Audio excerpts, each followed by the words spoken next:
The golden sun dipped low, pulling long, dark fingers of shadow across the manicured grass of the garden. Every petal in the floral arrangements seemed to hold its breath in the fading light. A soft, rhythmic pulse of violin music drifted through the cooling air, weaving between the rows of white chairs. Guests shifted in their seats, their low murmurs dying out as the melody climbed in intensity. The atmosphere was thick with the scent of lilies and the heavy, artificial weight of expectation. Everyone had been told this was the day of the year, the union of two people who seemed to have everything. Heads turned in unison toward the arched entryway, eyes wide and expectant. The garden was silent now, save for the music. The air felt tight, charged with the promise of a perfect beginning. No one knew the foundation was already cracking. At the altar, Kevin stood with his shoulders squared and his chin tilted just enough to catch the light. He did not fidget. He did not scan the crowd. He simply waited, his smile fixed in a display of absolute control. To the onlookers, he was the picture of a man who had secured his future. His eyes tracked the aisle, calm and expectant. The memory of their courtship played out like a series of rapid, deliberate maneuvers. It had been a whirlwind of late-night phone calls and sudden, expensive gestures that left no room for doubt. They moved through social circles with a synchronized rhythm, always appearing at the right events, always saying the right things to the right people. Every interaction had been calculated, built on efficiency and public approval. Kevin adjusted his position, his hands clasping firmly in front of him. He looked like a man who had never lost a game in his life. The guests watched him, unaware the narrative was about to be rewritten. Inside the quiet sanctuary of the bridal room, the air was still and smelled faintly of pressed flowers. Precious stood before the tall gilded mirror, her fingers moving with steady, deliberate precision. She reached up to adjust the length of the veil, smoothing the delicate material until it sat perfectly across her shoulders. The room was isolated from the distant hum of the garden, creating a bubble of artificial peace. She leaned closer to the glass, inspecting the symmetry of her own face. She checked the placement of the pins, ensuring every detail was anchored in place. She caught her own gaze in the reflection, seeing a woman who believed she was stepping into a future she had meticulously planned. She practiced a small, controlled smile, testing the expression against the light. It was a mask of absolute confidence. She turned away from the mirror, her posture upright and her steps measured, moving toward the door. The silence of the room held for only a heartbeat longer. A sharp, rhythmic rap echoed against the wood of the door, loud enough to vibrate through the floorboards. Precious turned, her hand still resting on the latch. Before she could speak, the door swung inward with a heavy, deliberate thud. Kevin's mother stepped across the threshold first, her expression devoid of warmth. She did not wait for an invitation. She moved with a calculated stride, her presence filling the small space. Behind her, a woman stumbled into the room, her movements jerky and uncoordinated. She gripped the hand of a small child, pulling the boy forward, while a second, younger child clung tightly to the fabric of her skirt. The woman's eyes darted around the room, landing on Precious with a look of raw, unvarnished panic. Precious took a half step back, her brow furrowing. The air in the room seemed to thin, turning sharp and frigid. "I think you have the wrong room," Precious said, her voice cutting through the sudden tension. Kevin's mother reached back and pulled the door shut with a final echoing click. She stood with her back to the wood, blocking the exit. "Close the door," she commanded. The woman took a single unsteady step forward, the floorboards groaning under her weight. She did not look at Kevin's mother. She kept her gaze fixed on the floor, her breath coming in short, ragged hitches. She reached down, her fingers trembling, as she tilted the chin of the older child toward the light. "These are Kevin's children," she whispered. The words hung in the air, stripped of any inflection, yet they hit with the force of a physical blow. Precious stood frozen. She looked at the woman, then down at the two small figures huddled in the center of the room. She focused on the boy's face. She saw the set of the jaw, the specific arch of the brow, and the exact shade of the irises. They were identical to Kevin. The air in the room felt stagnant, heavy with the weight of the hidden years. Precious felt the space between her and the door widen. The connection was undeniable, a physical fact. The room remained silent, but the silence had shifted, turning from a barrier into a cage. Precious forced her lungs to expand, but the air felt thin, devoid of oxygen.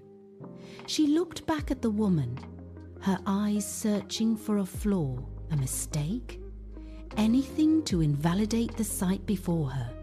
There was none. "How long?" Precious asked.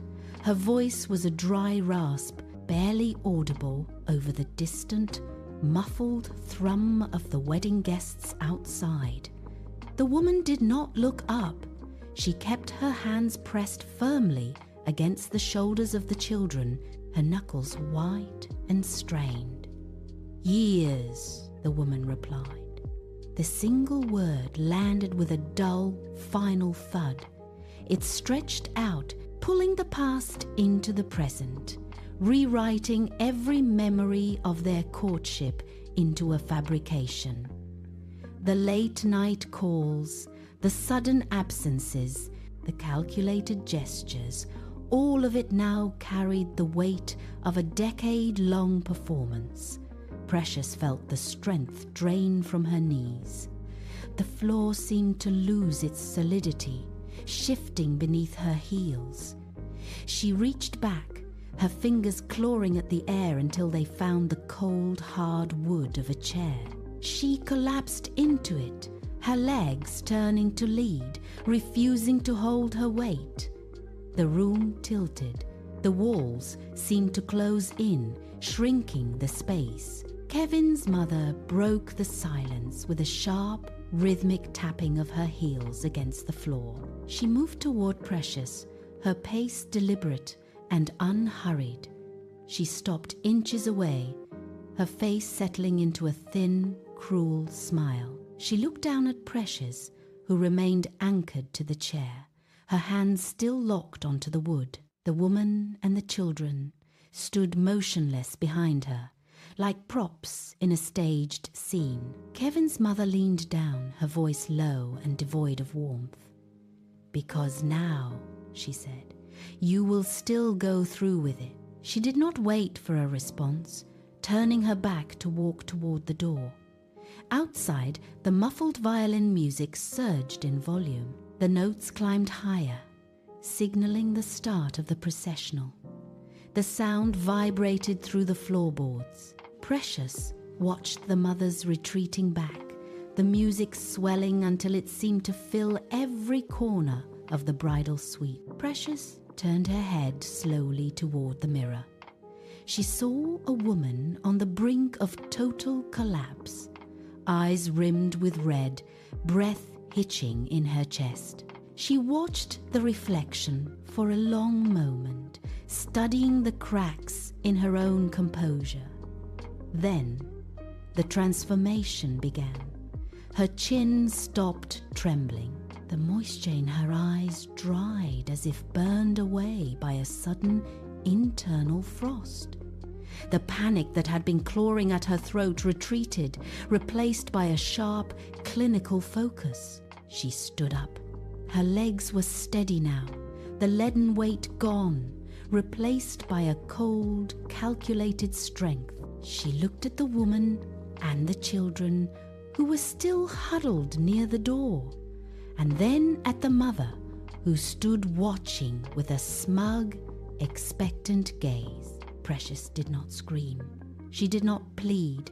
She reached up, her fingers moving with precise rhythmic motions to adjust the lace of her veil. She turned back to the intruders, her gaze locking onto theirs with a terrifying, hollow stillness. "Thank you for telling me," she said. She pointed toward the door. "Now, you can leave." The mother's smile faltered, replaced by a flicker of genuine confusion. But Precious did not blink. The heavy door clicked shut behind her, sealing the memory of the room away. Precious stepped into the garden. The sunlight hit her with a sudden, blinding intensity, but she did not squint. She adjusted her posture, shoulders back, chin level, and stepped onto the path. The violin music was a frantic, high-pitched trill that seemed to vibrate in her very bones. Guests turned in their seats, their faces blurring into a sea of expectant, smiling masks. She met their guests one by one and stopped an expression fixed into a flawless, radiant curve of a smile. It was a mask of perfect, terrifying composure. She felt the grass beneath her feet, firm and unyielding. Each step was measured, a rhythmic strike against the ground. Kevin stood there, tall and framed by the altar. He was beaming, his chest puffed with the arrogance of a man who believed he had won. As she closed the distance, the space between them shrank, but the distance in her mind grew into a canyon. She reached the altar, stopped, and looked up at him. The officiant began the familiar rhythm of the ceremony, his voice a drone against the backdrop of the garden. Precious stood perfectly still. She felt the warmth of the sun on her skin, but it did not reach the cold core of her resolve. When the moment arrived, she looked directly into Kevin's eyes. He was still smiling, everything had the same look of smug triumph etched into his features. She took a breath, drawing the air deep into her lungs, and spoke. "I do." The words were crisp, devoid of hesitation, and carried a weight that seemed to hang in the air for a heartbeat too long. Kevin reached for her hands, his grip firm and possessive. He leaned in, closing the final gap between them. Precious did not pull away. She met his lips with her own, but she held her body rigid, a statue of ice. The contact was brief, a calculated performance for the crowd. As she pulled back, she felt the phantom chill of the moment settle over her. Kevin remained oblivious, his eyes bright with the thrill of his perceived victory. He did not notice the way her fingers barely brushed his palm, nor the lack of warmth in her gaze. The vow was spoken, the trap